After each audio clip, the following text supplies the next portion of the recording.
name's Salima, and there was an incident at work today that I totally forgot about until we got quiet. And kind of went, oh, and I could feel some anxiety, and I don't really know what it's related to in terms of need. I'm having a hard time sometimes pinpointing. Could be security, could be something else. My name's Chelsea, and I was feeling really jittery. Like, I felt like even if I wasn't physically moving, I just felt like all the little parts of my body were very like vibrating almost, and I was trying to quiet myself down. And I think my need is for like maybe some clarity and security. Just very unclear about some things.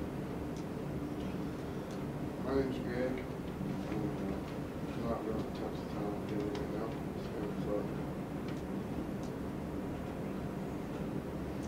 My name is Richard, and I'm patient, pessimistic, disgruntled, frustrated, irritable, edgy, grouchy. Oh, and maybe cantankerous. And I think it's related to the unmet need for belonging, cooperation, and And I'm Kara, and it feels really weird physically because I feel really tired and then you rest, and I'm really excited at the same time. So it's a funny feeling. And I think I have a need to contribute. I'm Patty, and the feeling that came up for me was sadness related to a need for appreciation.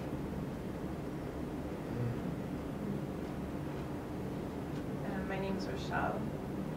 I feel shaken, sad, confused, and fiery, burning pain inside. And I feel the need of clarity and self-guidance. Clarity and? Self-guidance.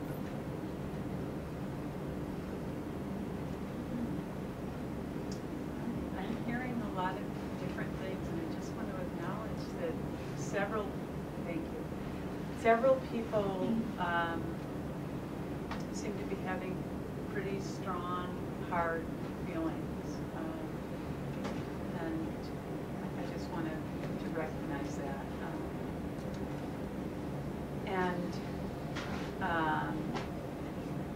My heart says I want to hear from those people and give them empathy, which doesn't really work in this setting because other people have a need to learn right now. So if you'd like to take care of yourself and journal, or sit back and not participate and just watch, that works for me too. So do whatever you need to do to take care of yourself, please. I'd be willing to be an empathetic listener for everybody. Great. And I was thinking maybe we could learn through the experience of if someone really needs some empathy right now, that we could learn through that sharing. If people need that. To do it in front of the whole group? You could. And I'm a little torn because other people said they were really excited about learning about self-empathy too.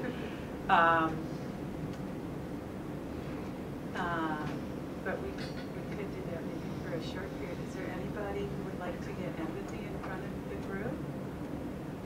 Might be a stretch for people too. Okay. Well, if that changes, speak up, and we have the offer on the table for empathy, so if you find you can't focus and you'd like to get empathy privately, it's there. Okay. So self-empathy. So I'm going to start with just what is self-empathy, and it's just all we've been talking about, giving another person empathy, just applying that inward to ourselves. And I like to think about empathy as having two components. One is understanding.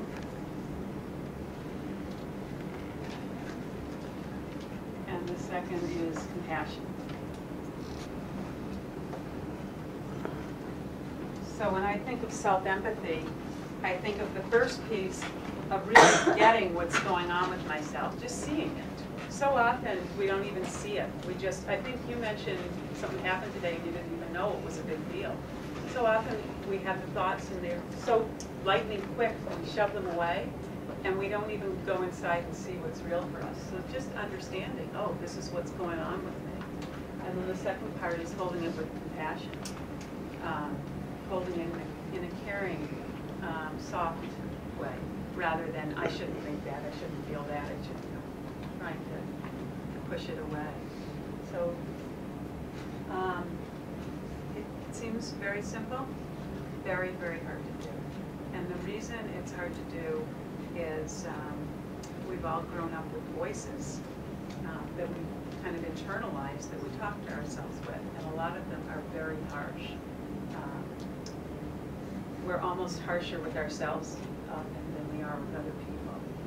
So I'm wondering if anyone recognizes that idea of internal voices. They're just lightning quick thoughts, and can name some of the voices.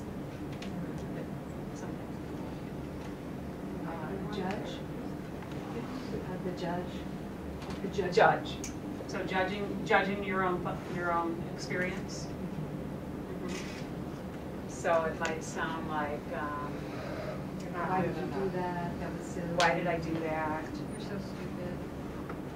Should have. I'm not gonna be able to write this quickly. You said, You're so stupid. you're so stupid. You always do that. You always do that. That should have and shouldn't have. Should have and shouldn't have. I should have, I should have, I shouldn't have.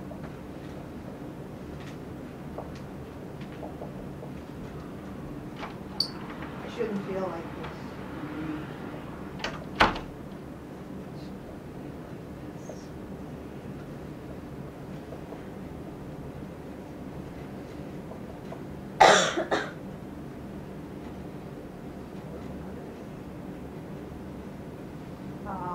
There you go again, or there I go again.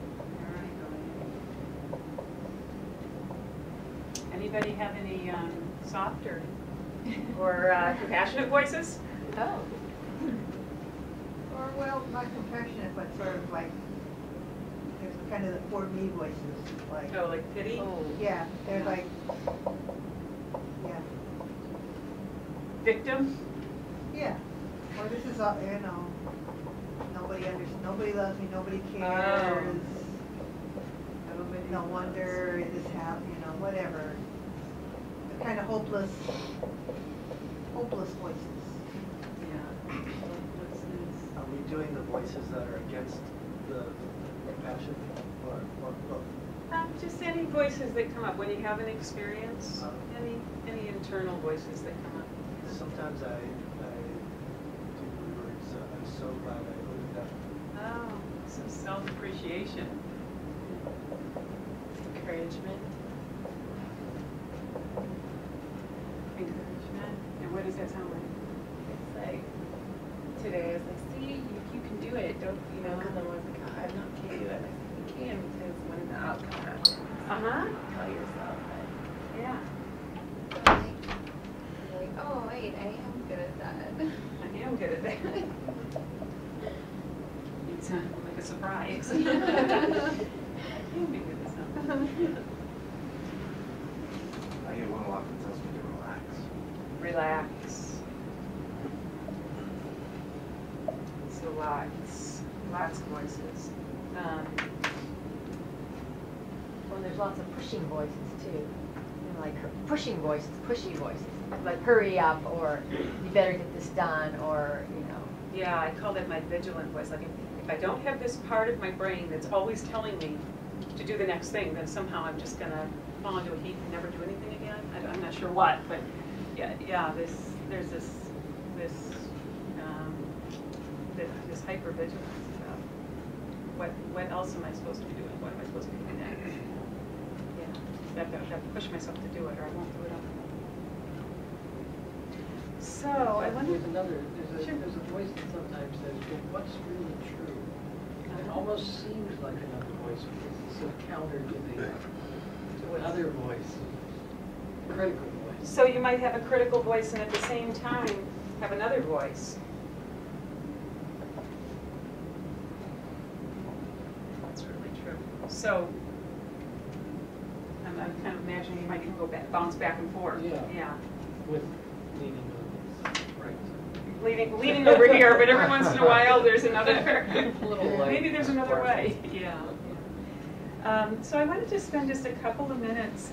We tend to have our own personal flavors of this and voices that we go back to over and over and over.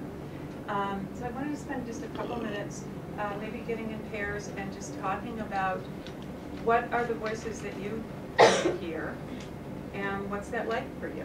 Where did you learn them? If you want to talk about that, anything that comes up for you around that. And then the listener can either listen silently, or if you want to, you can guess feelings and needs. I imagine when you think bad, it might be sad, and you might want hope. So if you'd like to, you can listen silently. That's more relaxing. But if you'd like to practice empathizing, you can guess a feeling and a need the person might have. So I think just a couple minutes each person, just kind of a quick check-in with yourself. Do you mind?